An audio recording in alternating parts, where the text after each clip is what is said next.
Hello, camera. Hello again. Hi, guys! It's my new hair. Look at that! Okay, mamaya ako explain yung buhok ko, but we are going to do my look sa Korea. This could be the most random vlog kasi I haven't vlogged for so long. I mean, kumuha ako ng videos while I was in Korea. Pero sobrang as in, hindi ko alam, pero wala talagang time. Anyway, I'm just toning my face. Kapag hindi ko nasasabi yung product, ilalagay ko na lang somewhere here, guys, ha, para hindi nyo makalimutan, para hindi ko rin makalimutan, and then i-check nyo na lang din yung description para sa links nila if you guys wanna try them out. But this is from Skin 1004. I've been maintaining my face, itong V-shaped face ko. I did Ulthera, which contributed a lot when it comes to tightening, skin tightening, especially accentuating the jaw area. But to maintain it, I've been using this product from Medicube, which I got from Korea nung nag-beautiful journey kami. Dinala ko siya na naka-box. Sana pipicturean ko sana para ma-share ko na sa inyo. Pero ayun nga, walang time. Ginamit ko siya pero hindi ko na napakita. So ito yung itsura niya, guys. Super nice. Paiba-iba tayo ng ilaw, guys. Sorry kasi direct sunlight lang tong ilaw ko ngayon. Umaaraw, dumidilim, hindi ko maintindihan. But ayan. Kailangan malinis yung face ninyo. Meron siyang gel na kasama, which is the type of gel na ginagamit. Alam niyo yung IPL sa underarms, yung makapal na gel, or whenever you do facials na may RF, yung mga ganun, just to protect your face. That is very thick. As in, alam ko, it's also from Medicube, pero ang instructions doon, after mo, just massage it onto your face hanggang sa ma-absorb. I honestly don't think sa kapal niya ma-absorb ng balat mo. So I just always wash it after. But if you are on the go, and if you need protection of some sort sa face ninyo, use a serum. In this case, I'll be using Pond's Ultimate Youth Essence Serum. This is a really nice serum kasi it's very lightweight, it's watery, and kahit anong dami yung ilagay mo, it will just be absorbed on the skin very quickly because it leaves you with that non-sticky finish, para siyang soft matte. And also, again, the important thing is, it's just like water and hydration on your skin. Ang maganda pa, when you use this as the lubricant for this gadget, may skincare ka na. Ito hindi mo na kailangan i-wash off. So I will really apply a generous amount of this serum all over my jaw area. Like this. As in, guys, huwag kayong magtipid. I-absorb naman ng balat nyo later on kasi importante talaga is basa, walang dry part na madadaanan yung machine. Oh, this smells super nice. So, I turn this on. Yeah, tumunog na siya. And then, lowest. And with this machine then, kita nyo guys? Crazy. So, ginaganyan-ganyan ko lang siya. So, this is in slim mode. Kaya ito rin yung ginawa ko. It's because sa Korea ngayon, super lamig. Pinaghandaan ko talaga. Alam kong sobrang magiging dry. So, itong Pond's Ultimate Youth Essence, okay siya if I want to really hydrate and moisturize just to make sure na well hydrated yung mukha ko. Kasi problema pag sobrang lamig, hindi ako masyadong nakakainom ng tubig. So, madalas na nagbe-breakout ako. Kung mapapansin nyo, doon sa look kong yun, ang ganda ng balat, no? Ang ganda. Tapos parang ang glowy lang niya. Ang plump ng skin ko. Ito, combo nito, guys. Yung ginamit ko.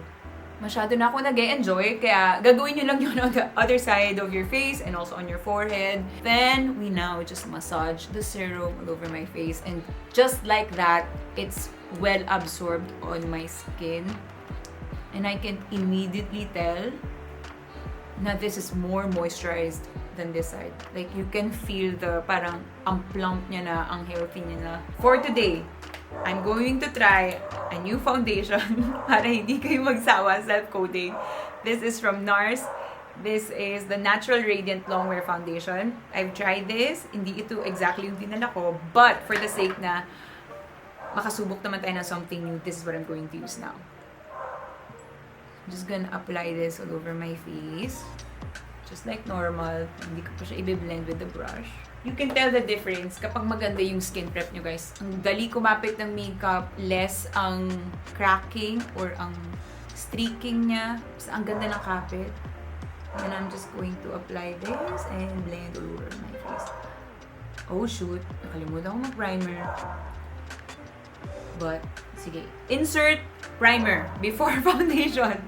Ngayon magsiset tayo ng face using a powder. This is just so minimal ang transferring sa mask. Kasi kapag iniwan nyo siya dyan at yung foundation nyo ay hindi, let's say, transfer proof, magta-transfer talaga and magkakaroon kayo ng streak yung mask mark sa face. I'll start on the center of my face. Just very lightly. Kapag nag-bake kayo or kapag sobrang sinat yung face nyo with powder, then talaga mabibitak-bitak yan. Guys, for the brows, walang bago. Walang bagong balita. Pagkatapos itong kilay, same naman yung eyeliner. Kasi magta-tight line lang tayo. As in, similar sa mga ginagawa ko lagi. But, gusto kong i-share na experience ko sa Korea, which is the stalking. Kung napanood yun sa stories ko, sa Instagram stories, then you'll see this video again. Ang nangyari kasi noon, kakalabas ko na ng subway. Yung subway kasi na exit, malapit lang yun sa hotel ko eh. So, konting lakad lang naman. Napansin ko na siya, I mean, remembering kung ano yung damit niya or kung saan ko siya na malapit na siya sa hotel. Siyempre, as much as possible, pag wala naman masyadong tao sa paligid, di naman crowded, natanggal ko, para makahinga-hinga naman ako, di ba, kahit paano. Nakita niya siguro buong face ko, na glowy and supple. Oh, wow! Glowy and supple! Hindi ko siya napansin nung mismong sumunod siya because nauna ako. Napansin ko lang nung dumaan siya sa gilid ko, dito sa side ko, pagkadaan niya, gumanon talaga siya. As in, gumanon siya sa face ko. So, syempre, kitang-kita ko na gumanon siya. So, napatingin din ako sa kanya. And nag-eye contact kami. Malapit na ako sa corner ko saan yung hotel ko. As in, tumbling na lang hotel ko na. So, bago pa ako makarating sa corner, wait lang, pinak mo na eyeliner ko. After ng eyeliner, ganyan lang guys, as in, tight line lang. Magmamaskara na ako. Tinest ko muna kung sumusunod ba to or what. So, huminto ako. One time. Nung huminto ako, napapansin ko na lumilingon siya. And then, nung nakahinto nga ako, pinag tumitingin on direction. Pagkalingon niya, may make sure, sa akin siya. Parang, alam mo yung tingin ng isang tao pag alam mo sa'yo nakatingin eh. Yun, tinignan niya ako na huminto. So, huminto rin siya. Pero syempre, hindi mo na ako agad nag-a-assume. And then, nung nasa corner na talaga ako, since alam ko ngang malapit na yung hotel ko, so iniisip ko kung lalagpasan ko ba yung hotel ko or papasok ko kung diretso, just to be safe, syempre, diba, as much as possible, huwag mong ipaalam kung anong hotel ka. So, nung nasa corner ako, huminto ulit ako para kunin yung phone. Huminto siya ulit, pero yung body niya nakadirect na doon sa tawiran. Kasi corner, diba? Tapos tatawid ka. So, ako, medyo parang may feeling na ako na, ayan, tatawid na siya. Buti na lang. Pagtawid niya, di okay. Nakapasok ako sa hotel ko. Eh, di, pagkakuha ko ng phone ko, tapos, naglakad na ulit ako. Oh my gosh, pinihit niya yung katawan niya. Hindi siya tumuloy dun sa tawid niya. Okay, so I am just recording a video kasi someone's following me. Pinari na lang may kausap ako. Ayan, sa likod. Dumaan siya sa likod. Kailangan ko na pumasok sa hotel. Pinari, lumagpas pa naman ako. Oh my gosh. I think the convenience store na siya.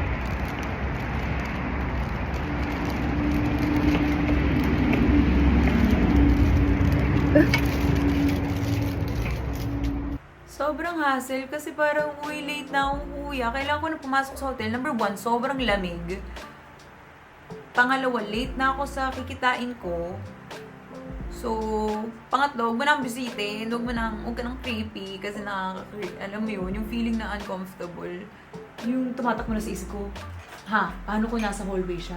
Hindi, kailangan kong gumawa ng preparasyon, di ba? Para maprotektahan yung sarili ko. Number 1, walang phone sa hotel. Kaya yun pa yung nakakatakot. Diba? Habang magko-contour tayo, ito yung binaon ko. Ito kasi yung palette na pwede mong tanggal-tanggalin and pwede mong i-mix and match. So, merong palette na puro contour lang, puro blush. So, ako, nagbaon ako ng 2 contour shades, isang blush and isang highlighter just to try. Pero mostly ang nagamit ko yung contour shade. Kasi yung hotel ko, Para siyang service residence. Walang reception, walang front desk. Laging walang, sa buong stay ko doon, wala akong nakitang tao sa front desk. Self-check-in siya. Walang access card. May key card sa pinto, pero makakaakyat ka sa kahit anong floor without a key. Legit guys, as in may kitchen knife doon kasi may kitchenette yung niready ko siya. As in, nilagay ko siya somewhere na easy access para kung sakaling may mangyari. Umabot ako sa ganung level, sobrang kapraningan ko. Anyway, I waited na lang. I booked for a taxi para pagbaba ko, dire-diretso din ako sa taxi. So I waited for their parang counterpart na sa Grab, which is Kakauti. Anyway guys, magbablush lang ako. Same blush, but this is my signature placement. Na-realize ko lang na ito yung pinakabagay na placement for my face, which is just along my nose. Kay hilera ng nose, dun ako una magpapat. Na-realize ko lang kasi ito dito talaga ako madalas nagpa-blush. But then, may times na syempre iba-iba ko din for different looks. Pero pag ganito yung placement ng blush ko, napapansin ko, mas maraming nakakapansin na parang, ang fresh mo, anong makeup yan, ganyan. Sa loob-loob ko, parang same lang naman yung products na ginamit ko, same lang naman din yung routine. Tapos marirealize ko, iniba ko lang yung placement ng blush, ganyan. So yun, ako na-realize na parang, okay. Swear to God, ito yung mga gamit kong lip products, which are itong Makeup Forever, itong Maybelline na shade na to, and then a lip gloss. Alam niyo yung red lipstick na go-to ko noon, yung matte na sobrang ganda niya. Wala pa silang ganun shade. Anyway, nung nag-reformula sila, unang try ko, sabi ko, mas iba siya. Iniba na nila. Pero, mas transfer-proof. As in, transfer-proof talaga. Tapos, nakaka-fresh talaga. Itong shade na to. So, ito yung magiging base ko. Para lang, alam mo yun, may pagka-lip liner, konti. Using this darker shade, lalagay lang natin siya sa inner part. Pag masyadong matte yung lips, tapos sobrang dry ng weather, ng temperature, kakachap talaga. Parang, yung feeling, parang dehydrated ka. Ayan, ganyan na ganyan. Ito yun. May tsura ko sa Korea. So yun, now for my hair. Gosh, new hair.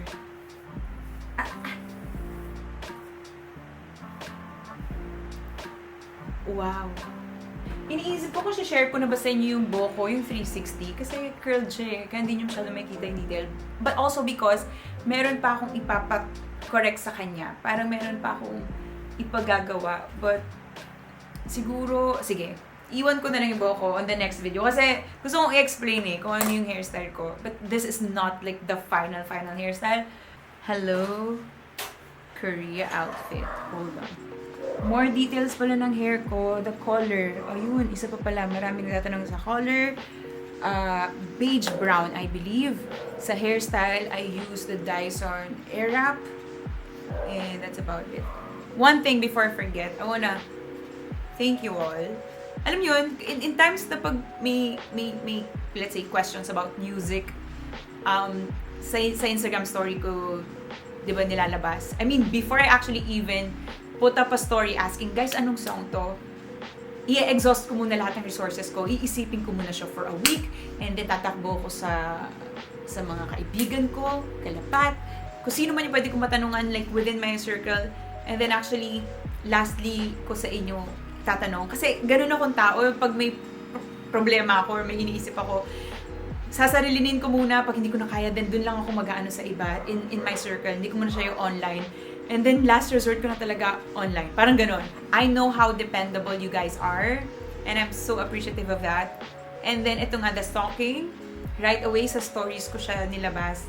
Para mabilis, like real time. Kung saan may mangyari sa akin, I know that I can depend on you guys too. Then, this look. Ang tagal ko na hindi nagme-makeup. I can't even remember the last time I did this makeup. Probably in Korea ko nagawa itong makeup look na to. And even my hair. Sa Korea ko pa siya. Which is what? Parang 2 weeks ago na yata or 1 week ago may tumatawag sa akin. Anyway, and now that I'm done up and I feel so good. Like, alam yun, kahit na GGSS ako ngayon, kahit fresh na fresh ako sa makeup look na to, I thought of filming this because I thought din na parang, ang tagal ko nang di nakakalabas ng video and I know you guys are waiting. Thank you for being this drive and motivation for me to create something, and then I feel good, and I hope you guys feel good about yourselves as well if you do this look. I think by the time na mapanood itong vlog na to, I'm in another country, so there's another travel vlog for you guys. So yeah, I'll see you soon, and thank you guys. I love you so much. See you on the next vlog.